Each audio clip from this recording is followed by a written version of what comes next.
Welcome to FO Podcasts. Those of you who are tuning into this episode of FO Podcasts should know that my guest is Antoine van Agtmael. Antoine is an investor, he's a philanthropist, he's an author, he's a Dutchman who is also an American, a truly cosmopolitan individual, a transatlanticist in many ways, and a man who coined the term emerging markets. So without further ado, we've talked about China, we've talked about risks to China. Let's touch upon East Asia.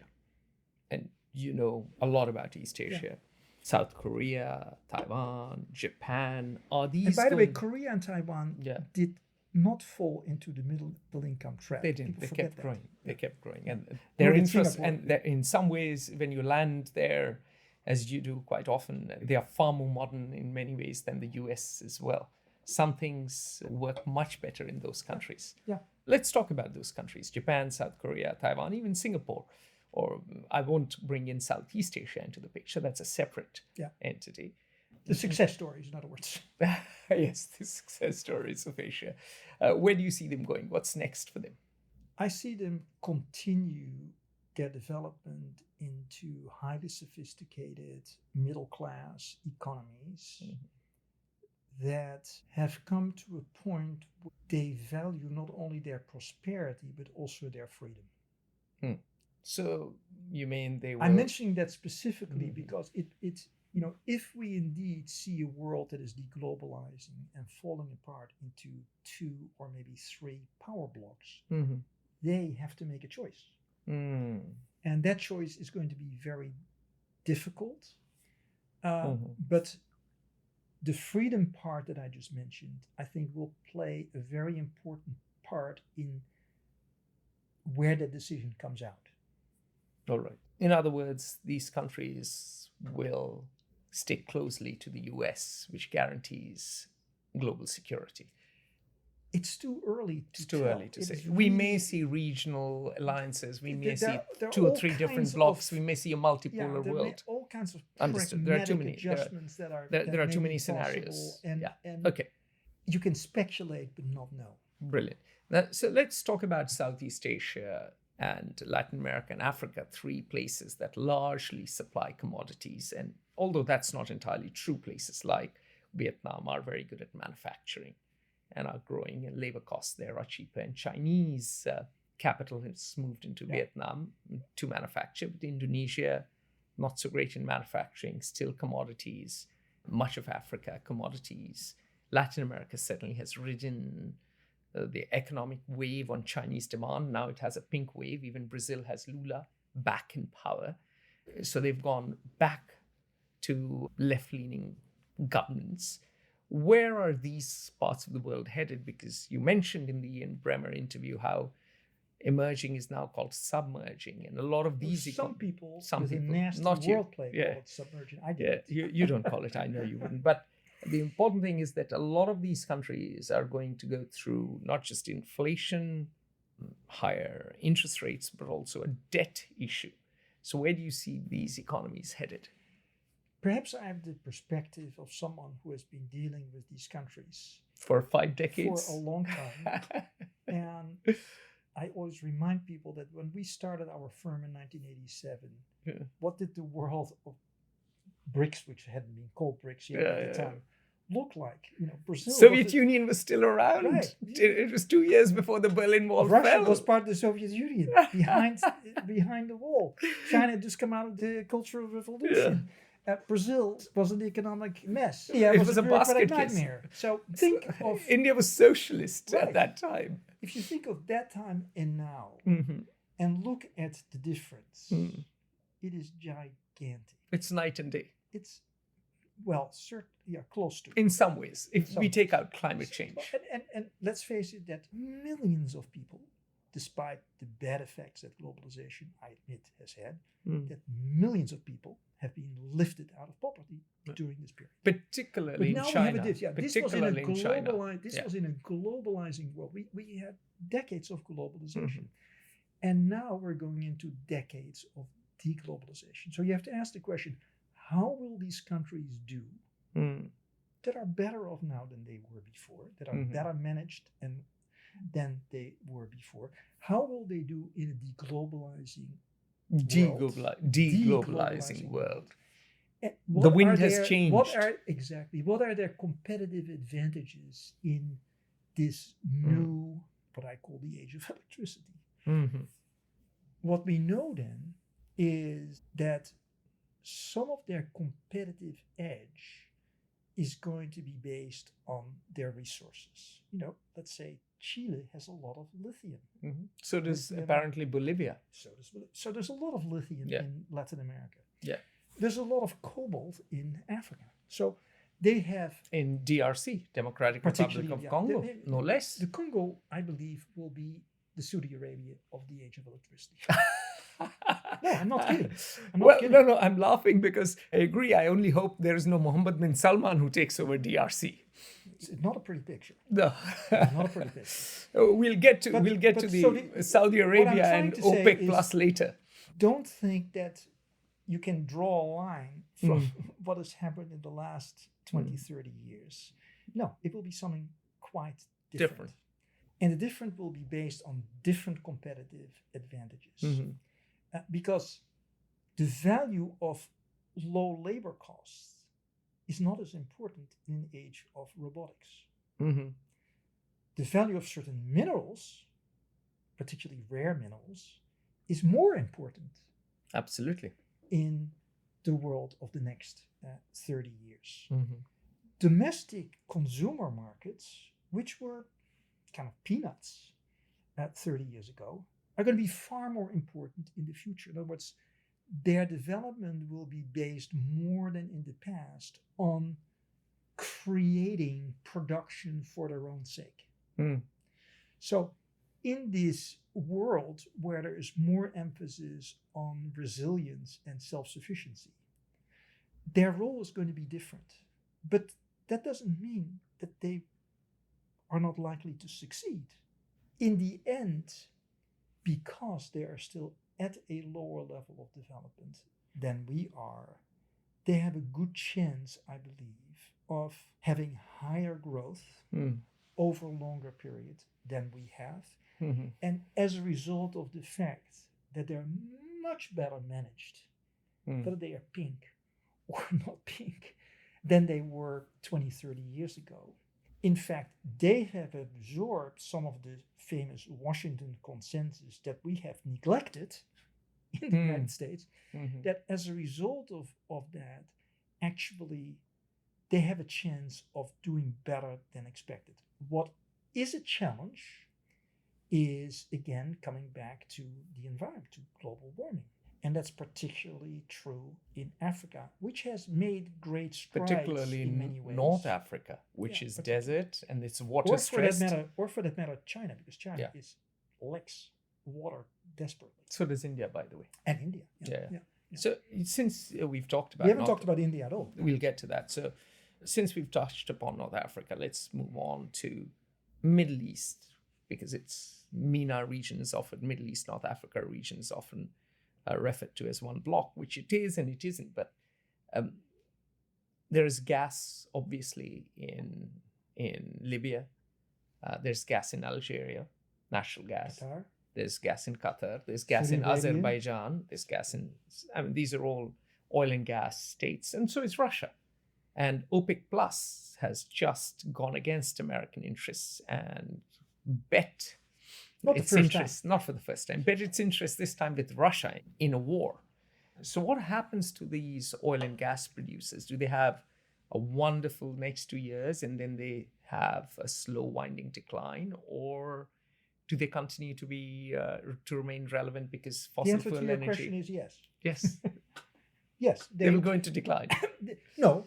After 2 years or 3 years. For the next couple of years, they got back their main trump card. They make hay when the sun shines. And everyone would do that. Yeah. After that, the situation is different.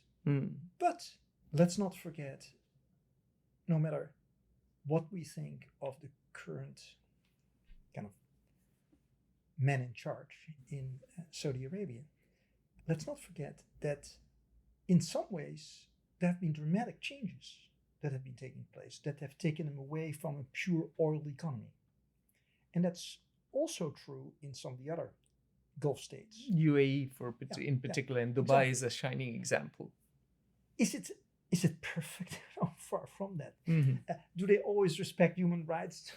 Well, absolutely not. let's not talk about that. Yeah, We but- could be talking about but grim matters till tomorrow.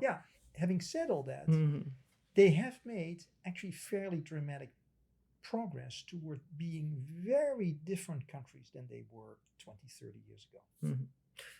All right, so they will move away and diversify like others as well. What happens to Russia? Russia is a problem. A big problem? I would say a big problem, yeah. And the problem is not just Putin. Not just Vladimir Putin. It is too easy, just as it is too easy to blame all of America's problems on Trump. It is too easy to blame all of Russia's problems on Putin. Yeah. I mean, that is what Glenn Carl and I wrote about in December, that big piece which you very kindly read and commented on.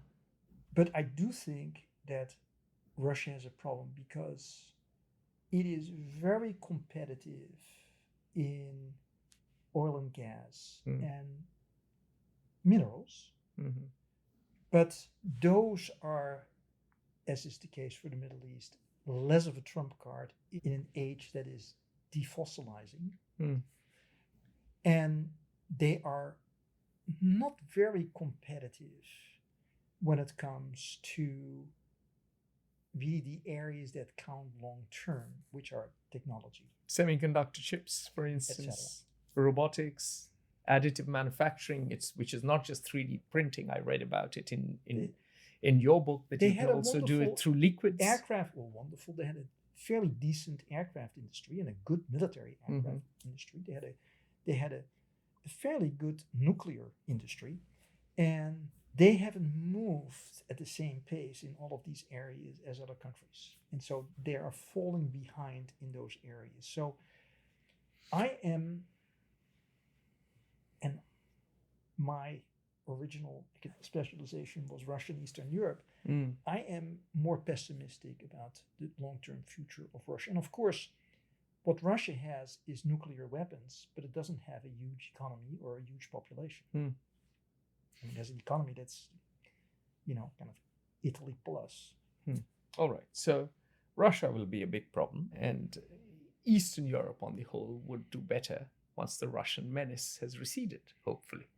Yeah, it's a coming to Jesus time for Eastern Europe. And I have been surprised by how determined the Ukrainians were. They've just taken Kherson. It's quite impressive. Yeah. And how clear, unambivalent the Poles have been. And how most of Eastern Europe, that is now within the European sphere, has quietly or overtly chosen the European side rather than the Russian side. And I don't think that's going to change. All right. Now, you said we didn't talk about India. Let's talk about India. The IMF president, is it president or chairman? The head of the IMF, let's call her. Managing director. Managing director, yeah. The managing director of the IMF said India was one of the bright spots in the global economy. Where is India headed? India is headed toward a middle-class economy that, at least to the outside observer, is somewhat less free than it was before, continues to be quite unequal, but with a floor that is much higher than it was before. I see. And why do you say not as free? Because in terms of ease of doing business, it's become a lot easier. Absolutely. I'm talking about freedom of thought as opposed to freedom of economic action. In terms of freedom of economic action, it is freer, no question. But the central control that the Modi government, despite the fact that, as you have pointed out, we should not forget that India is a federal state. It's not a totally unified state, and its power is not everywhere. Mm-hmm. It has managed to do quite well from an economic point of view in terms of growth, in terms of transforming the economy to a modern economy. Infrastructure building, yeah, bringing back manufacturing. Bringing back manufacturing, infrastructure building, really becoming the back office of the world in many ways. And pharmaceuticals. Vaccines too. All of that they have been very successful at, in a combination of having some terrific entrepreneurs and willingness of the government to no longer want to control everything, but letting things go. It's a little bit like Deng Xiaoping did to China. It's very similar in some ways, because Modi is the first lower caste prime minister of India. He comes from a trading caste. He's not a Brahmin like Jawaharlal Nehru, who was a socialist through and through. So he believed that profit was a bad word. And so this is a very different government in that sense. Yes. In that sense, actually, in some ways, it's a lot freer than any government before. Yes. In that sense, it is. Economic freedom is greater.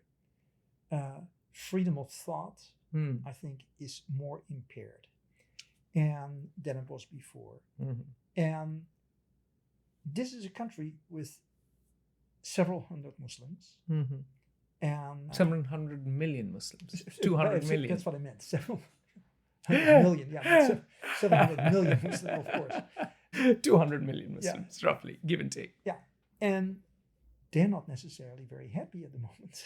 Well, so I think one of the things that the constant narrative that you find in the New York Times, or for that matter, the Washington Post, of India as an undemocratic country which is oppressing Muslims. Well, I wasn't saying that. But, or let's say the deep unhappiness of the Muslims. There is an element of truth, but there's also an element of exaggeration. Because what has happened as governments is also that Muslim women cannot be told talaq, talaq, talaq thrice and put out to pasture. Talaq means divorce. They can't be divorced that easily. So yes, there is this sense that a lot of Muslims perhaps feel that they don't matter as much because their votes used to be the deciding factor in elections, and now they are not, because the Hindu vote has consolidated. But at the same time, religious freedom is largely unimpaired. Everyone gets to vote constitutionally. There haven't been changes. It's still a democracy where the BJP gets voted out and has to fight elections. Perhaps one could say we have too many elections, just like the US, too many and too frequent. But on the whole, the freedom of thought per se has not necessarily been affected by the government. I would say what has been affected perhaps by the government is a centralization within the BJP itself. So, and this is not just confined to the BJP, this is a cultural problem. The Aam Aadmi Party is a personality cult. The TMC in Bengal, that's a personality. TMC's Trinamool Congress is a personality cult. So it is, I'm sitting here with someone who was born and raised in India, who fought in the Indian army, who knows India far better than I do. Who am I to argue? No, I'm not Having arguing. said that, yeah. What I just said was not By the way, based I on wasn't me. the army. I was an officer, but not IPS in the Indian. IPS, whatever. Yeah. But what I said was not based on what I read in the New York Times. It is based in part on my own observations, having gone there for many, many years. And you've been a regular visitor. You went there for a long tour recently. Right. And based on what I hear from my friends and people I know in India, who have expressed some of these concerns while recognizing a lot of the success.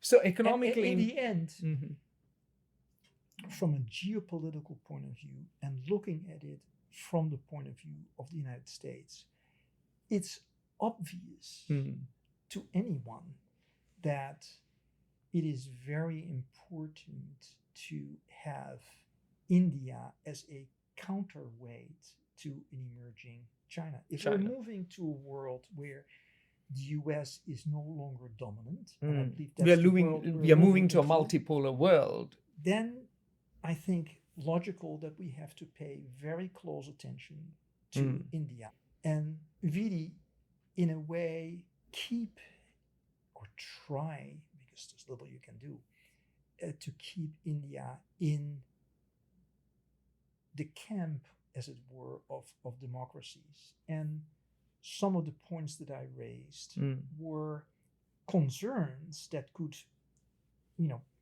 put a barrier to it. That's all I was Understood. saying. And but economically, you see India growing, and Yes. economically, you see India as one of the drivers of global growth. I think there's a good chance that over the next 10 years, when we look back, let's say from the year 2030, we may very well see that India had a better decade than China. All right. Now, you spoke about inequality in India, which exists, and you said the floor had increased. I know during our many conversations, and I've heard you speak about this to Ian Bremmer as well, that you are greatly concerned about inequality. Now, you wouldn't be the first person. There are many people across history who've been concerned about it, because when you get very unequal societies, it is very difficult to have. It's very simple. Social cohesion. In the long run, inequality and democracy are incompatible. You can only hold on to a viable democracy if you make sure, and you can do that in a democracy, that the elite doesn't have all the goodies. Exactly. There should be a that sense is the of essence of democracy. There should be a sense of noblesse oblige, and you said there is no noblesse oblige or non-noblesse oblige today. Right. So, and that sounds very elitist. So maybe that's the wrong way of putting it. But yes, I do think that those who are at the center, the winners of elite, globalization, the winners, winners of the they economic have an obligation system, to make sure that they keep their country or the world healthy for their children and grandchildren. And that means that they shouldn't be too greedy. Excellent. Well, now you're talking like Jesus, indeed, No. or Muhammad, Well, or the whoever. Buddha. So, but going back to inequality, which is now a serious and major problem. I was walking here and I saw tents of homeless people along the way. When I go to San Francisco, my friends there call it Gotham City. How do we address this globally? Well, actually, the success of globalization was that it did address it in one way, and that is to put a better floor, as I put it, under the world population. Well, not the world population, because in Africa it didn't really quite happen. Yeah. But for a large part Certainly of the world Asia population, benefited. right. In Asia benefited greatly Latin from America, globalization. Latin America too. Yeah. Fair, to be fair. And yeah. Africa, but perhaps less. So let's face it, that was an achievement of globalization, but it came at the cost of rising inequality within countries and within regions. And there's only one solution to that, and it is to redistribute it through taxes and to make sure that at the very least, and this is not a Republican or a Democratic thing, everyone has a fair chance. This country was based on the great American dream. On the great American dream, on having that dream. Even though all of us knew that dream was only partially true. That belief was there. If we lose that, it would be terrible. And so we have to make sure that social mobility, equality of opportunity, and to some extent a redistribution through the tax system happen. If we don't, we're toast. Okay, so I'll take you up on social mobility. One of the things that ensured social mobility in Britain after World War II were grammar schools. Before grammar schools appeared, it was old Etonians or like the current Prime Minister, Wickhamists. He went to Winchester, who were in power. Well, public school lads. And then Margaret Thatcher, grammar school. Right. Theresa May, grammar school. Gordon Brown, grammar school. I could think of a few others, but you get the point. Education, education, education was what Tony Blair said. And now, increasingly, all over the world, anyone who's affluent sends their kids to a private school, which means that social mobility actually has gone down in the first world. Terrible development. Yeah, jobs have gone away, deindustrialization. And I've met militia members, you know it, we've talked about it, in West Virginia who talk about this. I've driven driven across this country 4 times. I've gone around Europe and people talk about it. Brexit, for instance, was partly a revenge of the left behinds, or as someone put it, the swamp monsters who came out to vote. Yep. So taxation is one thing, but there is a lot more to enable social mobility. It's the institutional reknitting of Western societies. Wouldn't you agree? Well, you remember I used taxation as the third of a tripod. Yeah. And I used, providing economic opportunity as economic the first opportunity one. And first. how do you provide economic opportunity? Through education. And education. The system that we have in the US from K to 12, essentially having a funding of schools that is tied to a zip code. Correct. Is highly unequal and will lead to unequal results. And unrest, and perhaps. Is a protection of the elite. And if you then push that through to the top, if just as, let's say, in Great Britain, there's a preponderance of Etonians and Oxbridge people in the government, here there's a preponderance of Harvard, Yale, Princeton, and Stanford people in the government. Nothing wrong with those institutions. They're great institutions with big endowments. It's not that they haven't done anything to bring in, a broader group, but it's far from complete and far from equal. And so these are the kinds of things that need to be tackled. And why are they not being tackled? They're not being tackled because basically the policy elite somehow thinks that this is a bit of a zero-sum game, and that if there is a greater opportunity for some people, there's a little bit less opportunity for them. And they're not wrong. For their children. Yeah. And they're not completely wrong in thinking that. They are but if you don't give that up, you still mess up the future for your grandchildren. Yes, so they're behaving a bit like Dhritarashtra in the Mahabharata, the blind king, blind in love for his son. That's right. So that has to change. And on that note, we can call it a day. We've had a long conversation. You would like to see more economic opportunity, more social mobility, and taxation to fund all of that. And that is the challenge for the West. And in fact, that is the challenge even for India and China and Japan and everyone else. This crazy idea of cutting taxes to make things better has got to be changed to recognize that, yes, it's perfectly appropriate to have taxation as a tool of distribution.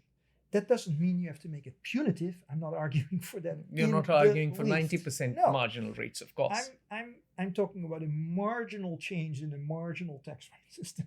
And along with that, you probably would also argue institutional reform, wherein bureaucracies also perform and unions, or let's say teachers' unions, don't keep standards down and all of that. I'm sure, both go together in a way. No question that teacher unions were part of the problem. They were part of the problem during COVID, and they were part of the problem before COVID. And so it's one of the things that need to be addressed. And education cannot be viewed in isolation. It takes place. All of that we know. Brilliant. Antoine, what a pleasure. What an honor. Great to speak with you. And I look forward to speaking with you very, very, very soon. This is Atul Singh signing off for FO Podcasts. And you were listening to Antoine van Agtmael.